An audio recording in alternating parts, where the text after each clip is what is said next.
Hello दोस्तों, आइए आज हरितालिका तीज की पवित्र और प्रेरणादायक कथा सुनते हैं जो देवी पार्वती और भगवान शिव के अनन्य प्रेम और माता पार्वती के कठोर तपस्या की महत्ता को दर्शाती है। प्राचीन समय की बात है।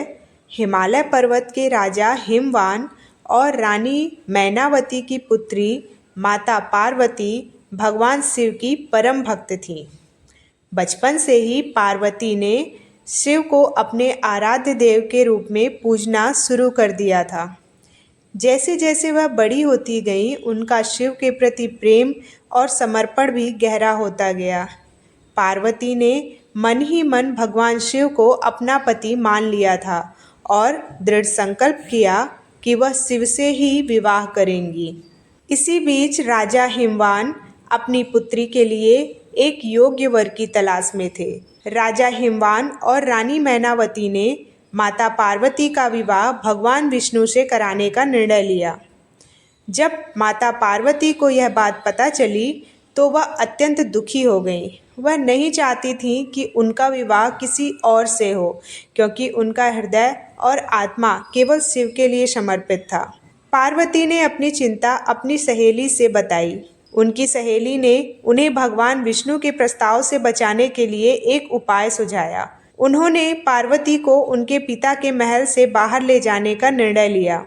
इस प्रकार उनकी सखी ने पार्वती जी का हरण कर लिया और उन्हें घने जंगल में ले जाकर छुपा दिया।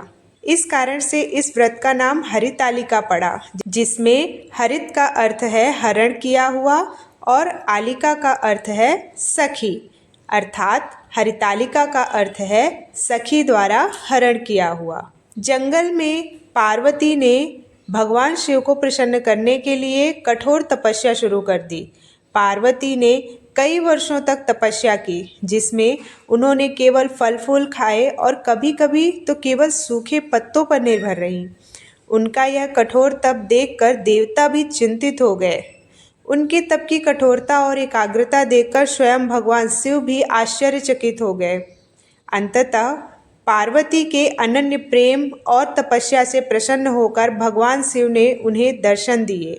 भगवान शिव ने पार्वती की सच्ची भक्ति और तपस्या को देखकर उन्हें वरदान दिया कि वह शीघ्र ही उनके साथ विवाह करेंगे और इस प्रकार माता पार्वती और भगवान शिव का विवाह हुआ।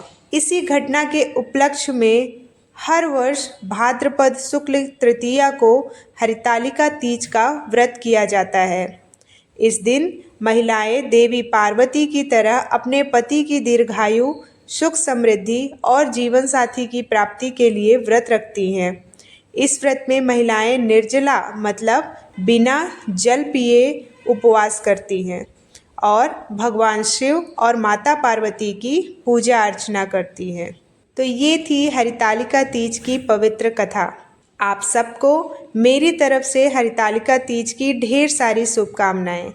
ऐसे ही और इन्फॉर्मेटिव वीडियोस के लिए please subscribe my channel. Thanks for watching. Bye bye.